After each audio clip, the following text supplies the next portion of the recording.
class 10th. Myself Shivangi Saxena. Welcome you all again to the channel SDIC Knowledge Ganga.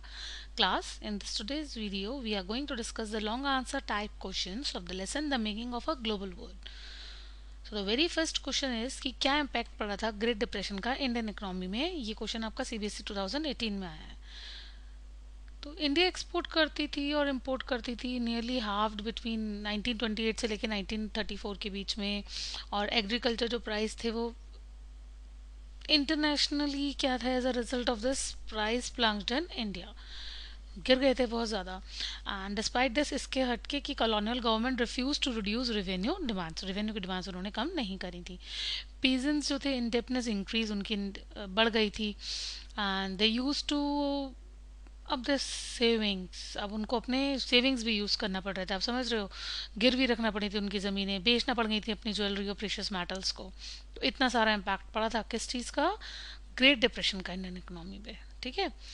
और industrial investment group मल्टीफोल्स वो बंद हो गए. India become the exporter of precious metals like gold. अब India जो है export करने लगा था gold. Now explain the implications of the first world war on the economic and political situation of India. First world war का क्या असर पड़ा था हमारी इंडिया की पॉलिटिकल सिचुएशन पे. ये क्वेश्चन 2 बार रिपीट हो चुका है. तो it led to use increase in defence expenditure. भाई खर्चा, जाहिर सी बात है, अपने आप को बचाने के लिए डिफेंस पे खर्चा करना पड़ा था. कस्टम ड्यूटीज़ बढ़ गई थी, इनकम टैक्स भी निकल के आया था फाइनेंस द वार. एंड जो गांव थे, villages are called upon to supply soldiers, उन्हें सप्लाई करने पड़ते थे अपने आदमियों को. उनको फोर्स किया जाता था कि रूरल एरियाज के लोगों को उसमें लगाया जाए. और जितनी भी कमोडिटीज़ के प्राइस थे वो डबल हो गए थे जस्ट 1913 से लेकर 1918 तक. तो जो एक्सट्रीम हार्डशिप ये कॉमन लोगों के लिए बढ़ गई थी. 1918 और 19 से लेकर 1920 से 21 तक लेकर क्रॉप्स जो है फेल्ड हो गए थे बहुत सारे पार्ट्स ऑफ इंडिया में. एक्यूट फूड शॉर्टेज, भूखमरी टाइप की हो गई थी, है ना. Question is how had the US economy resumed it's strong growth in the early 1920s. Explain with examples. ये क्वेश्चन भी 2 बार आ चुका है. तो यूएस इकोनॉमी ने रिज्यूम किया था एक स्ट्रॉन्ग इकोनॉमिक ग्रोथ किसकी मदद से, न्यू इकोनॉमिक पॉलिसी की मदद से, जिसका नाम था कंज्यूमरिज्म. और यूएस ने फेस किया था बहुत ज़्यादा क्राइसिस अपने इकोनॉमी में फर्स्ट वर्ल्ड वार के बाद. तो तब से यूएस से जो था कंज्यूमरिज्म को पुल्ड करता था और अपनी कम डेवलपमेंट के लिए, है ना. और जो स्टॉक मार्केट था वो उसने एक बहुत इंपॉर्टेंट रोल प्ले किया था इकोनॉमी को बढ़ावा देने के लिए, जिससे कि बैंकिंग में भी इंक्रीमेंट शो हुआ था और बढ़ोतरी हो रही थी मार्केट्स में कंज्यूमर्स के लिए. और ये टाइम पीरियड क्या कहलाता था, द रोरिंग 20s. कब से, the development of the economy started from 1920 से, जब वो स्टार्ट हुआ था. Next question, explain the role of Bretton Woods institutions in post second world war settlement. जब सेकेंड वर्ल्ड वार के बाद जब सेटलमेंट हुआ था तो क्या रोल था ब्रिटेन वुड्स इंस्टीट्यूशंस का. सेकेंड वर्ल्ड वार के बाद जो was sorry the second world war causes death and destruction on a huge scale. जो अमाउंट था, मतलब जो टाइम हुआ था इकोनॉमिक डिवास्टेशन का, सोशल डिस्ट्रप्शन का, वो बहुत जल्दी इफेक्ट चाहता था. बहुत जल्दी ही उस पर एक्शन होना चाहिए था कि रिकन्स्ट्रक्शन स्टार्ट किया जाए जिससे कि इकोनॉमी की स्टेबिलिटी को बचाया जा सके. और जो ब्रिटेन वुड्स से कॉन्फ्रेंस स्टैब्लिश करी थी कि इंटरनेशनल जो मॉनेटरी फंड है, it was created to mainly deal with the external surpluses and deficits of its member nation. जितने भी उसके मेंबर्स हैं आईएमएफ के, वो इस पर जल्दी काम करें जिससे कि जितनी भी कमियां आई हैं इन सब के बाद उसको जल्दी से जल्द पूरा किया जा सके. ब्रिटेन वुड्स जो ट्विंस थे, sorry Bretton Wood twins, the international bank था for reconstruction and development known as the world bank, was set up to finance post war reconstruction. देखो मैंने अभी कहा ना आपसे कि जितना भी फंड्स थे उन पे काम करने के लिए, कि जितने भी खराबी आ गई है, जितनी भी कमियां पड़ गई हैं नेशंस में जो इसके मेंबर्स हैं, उन सब के लिए काम करता था. तो ब्रिटेन वुड ट्विंस क्या था, एक इंटरनेशनल बैंक था जो कि रिकंस्ट्रक्शन और डेवलपमेंट के लिए काम करता था. वर्ल्ड बैंक की तरह सेटअप किया गया था कि फाइनेंस किया जा सके, उसको पैसा प्रोवाइड किया जा सके कि वो पोस्ट वार रिकंस्ट्रक्शन कर सकें. और जो इस तरह के इंस्टीट्यूट थे वो बनाए गए थे नेशंस को सपोर्ट करने के लिए. और the Britain would institution have help devastated Nations build their economic rapidly. अच्छा, इंस्टीट्यूशंस लेटर शिफ्टेड, उन्होंने अपने आप को बाद में शिफ्ट कर लिया था किसकी तरह, कंट्रीज, डेवलपिंग कंट्रीज के लिए, कि उनको हेल्प करेंगे बढ़ने के लिए. एंड उनको हेल्प भी कहती है उनका इंफ्रास्ट्रक्चर बनाने के लिए और उनकी प्रोडक्शन कैपेसिटी को बढ़ाने के लिए.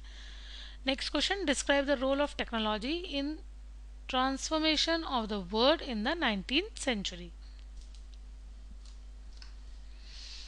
टेक्नोलॉजी का क्या ट्रांसफॉर्मेशन का हेल्प था उस 19th सेंचुरी में? तो टेक्नोलॉजी ने बहुत बड़ा रोल प्ले किया था। क्यों? क्योंकि रेलवेज हो गए थे, स्टीम शिपिंग आ गई थी, टेलीग्राफ वगैरह शुरू हो गए थे, बहुत सारे और भी इन्वेंशन स्टार्ट हो गए थे टेक्नोलॉजी की वजह से। 19th सेंचुरी में टेक्नोलॉजी ने हेल्प किया था कि एक मार्केट से दूसरे मार्केट में इंपोर्ट और एक्सपोर्ट के बिजनेस को बढ़ाया जा सके, क्योंकि क्या हो गया था, ट्रेन्स और शिप्स का इन्वेंशन हो गया था, रेलवेज और ज़्यादा फास्टर हो गई थी, light wagons and larger ships help the move food from cheaply and quickly from farms far away farms to final market. क्योंकि अब देखो, जब आसानी हो गई उन लोग को कि जल्दी से जल्दी वो एक सामान दूसरी जगह तक पहुंचा सकते हैं, खाने पीने की चीज़ें पहुंचा सकते हैं, तो कच्चे माल को जल्दी से जल्दी फाइनल मार्केट तक पहुंचाया जा सकता था। अच्छा, रेफ्रिजरेटेड शिप्स बन गई थी वहाँ पर, है ना, कि वो पॉसिबल थी।